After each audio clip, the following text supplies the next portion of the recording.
Students, welcome back. நம்ம பார்க்க போகிற topic data handling using Python பாண்டாஸ் and Boolean conditions in data frame தான் பார்க்க போகிறோம். இந்த வீடியோ சிபிஎஸ்சி கிளாஸ் 12 ஐபி எடுத்த ஸ்டூடெண்ட்ஸ்க்கு ரொம்பவே யூஸ்ஃபுல்லாக இருக்கும். ஆல்ரெடி நம்ம ஒரு டேட்டா ஃப்ரேம் க்ரியேட் பண்ணிட்டோம், ரைட்? இதில் பூலியன் கண்டிஷன்ஸ் வந்து செக் பண்ண போகிறோம். ஸோ டேட்டா ஃப்ரேம் ஆப்ஜெக்ட் வந்து டிஎஃப் வித்தின் ஸ்கொயர் ப்ராக்கெட்டுக்குள்ளே நம்ம காலமோட நேம் வந்து மென்ஷன் பண்ணியிருக்கோம். ஸோ காலமோட நேமு கிரேட்டர் தென் 30 அப்படின்னு சொல்லி கண்டிஷன்ஸ் வந்து கொடுத்துருக்கோம், ரைட்? ஸோ இப்போது அதோட ரிசல்ட் என்னன்னு சொல்லி ஜஸ்ட் ஃப்ரெண்ட் பண்ணி பார்த்துருக்கோம். அதை ஒரு வேரியபிள் நேமில் அசைன் பண்ணி வச்சுருக்கோம். இப்போ எக்ஸிக்யூட் பண்ணி பார்க்கும்போது இது நம்ம ஆல்ரெடி க்ரியேட் பண்ண data frame.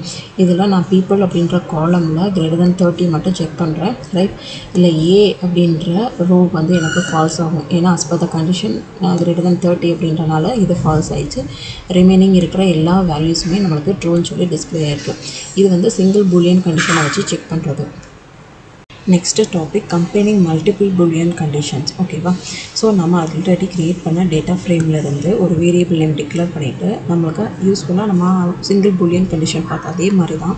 So DF within square ப்ராக்கெட்டுக்குள்ளே எந்த காலம்க்கு கண்டிஷன் செக் பண்ண போகிறோமோ அந்த காலமோட நேமு கிரேட்டர் தென் 35 கொடுத்தாச்சு. இது சிங்கிள் காலம், அந்த பீப்புள்ன்ற காலமுக்கு நம்ம ஒரு கண்டிஷன் கொடுத்தாச்சு. அதுக்கப்புறம் நம்ம இன்னொரு கம்பைன்டு கண்டிஷன்ஸ் வந்து கொடுக்க போகிறோம். அண்டு ஆர் நாட் இந்த 3 கண்டிஷன்ஸ் மட்டும் தான் ஃபாலோ பண்ணுவோம், ரைட்? ஸோ இதையுமே நம்ம டிஎஃப் வித்தின் ஸ்கொயர் ப்ராக்கெட்டுக்குள்ளே அமௌண்ட்டு அப்படின்ற காலமுக்கு நான் ஒரு கிரேட்டர் தென் கண்டிஷன்ஸ் வந்து கொடுத்துருக்கேன். ஸோ இங்கே நீங்கள் நல்லா நோட் பண்ண வேண்டியது என்ன அப்படின்னா, ஸோ இந்த ஃபஸ்ட்டு காலமுக்குரிய பூலியன் கண்டிஷன் அண்ட் செகண்ட் காலமுக்குரிய பூலியன் கண்டிஷனாக வித்தின் பேரந்தஸ்குள்ளே இருக்கணும். இது ரெண்டுமே என்க்ளோஸ்டு வித் பேரந்தஸ்குள்ளே கொடுத்துக்கணும். அஸ் அ ஹோல் என்க்ளோஸ்டாக இருக்கக்கூடாது, ஒரு காலம் என்க்ளோஸ்டாக இருக்கணும். ஸோ நெக்ஸ்ட்டு கண்டிஷனும் காலம்ஸ் ஆர் என்க்ளோஸ்டாக இருக்கணும், ரைட்? அதுக்கு மிடில் வந்து மல்டிபிள் பூலியன் கண்டிஷன் செக்கிங் வந்து கொடுத்துக்கணும். கொடுத்துட்டு நம்ம நெக்ஸ்ட்டு அந்த வேரியபிள்ஸை வந்து பிரிண்ட் பண்ணி பார்த்தோம் அப்படின்னா நமக்கு ஈஸியாகவே அந்த கண்டிஷன் சாட்டிஸ்ஃபை பண்ணுற வேல்யூஸ் மட்டும் தான் நமக்கு ட்ரூ ஆர் ஃபால்ஸ்ன்னு சொல்லி இப்போ ரன் பண்ணி பார்த்தோம் அப்படின்னா, ரைட்?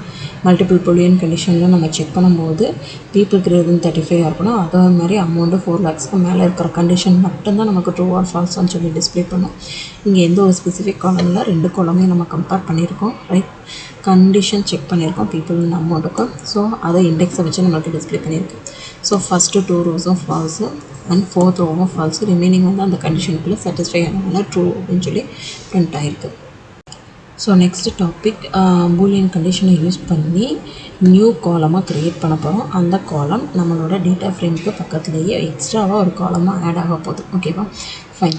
இப்போ நமக்கு ஆல்ரெடி தெரியும் நம்ம என்ன கண்டிஷனை ஃபாலோ பண்ணி பூலியன் வேல்யூஸை ப்ரொடியூஸ் பண்ண போகிறோமோ அது டிஎஃப் வித்தின் ஸ்கொயர் ப்ராக்கெட்டுக்குள்ளே பீப்புள்னு சொல்லி போட்டுருவோம்.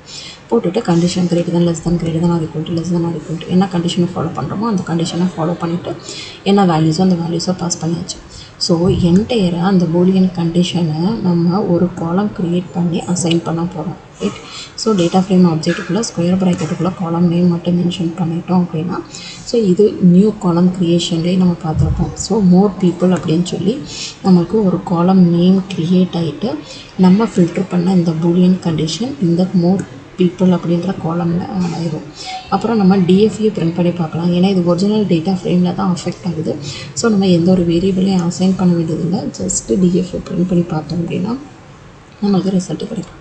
ஸோ இங்கே மோர் பீப்புள் அப்படின்ற ஒரு காலம் அந்த டேட்டா ஃப்ரேம்லேயே நமக்கு ஆட் ஆகிடுச்சு, எக்ஸிஸ்டிங் டேட்டா ஃப்ரேம்லேயே ரிஃப்ளெக்ட் ஆகிருக்கு, ஓகேவா?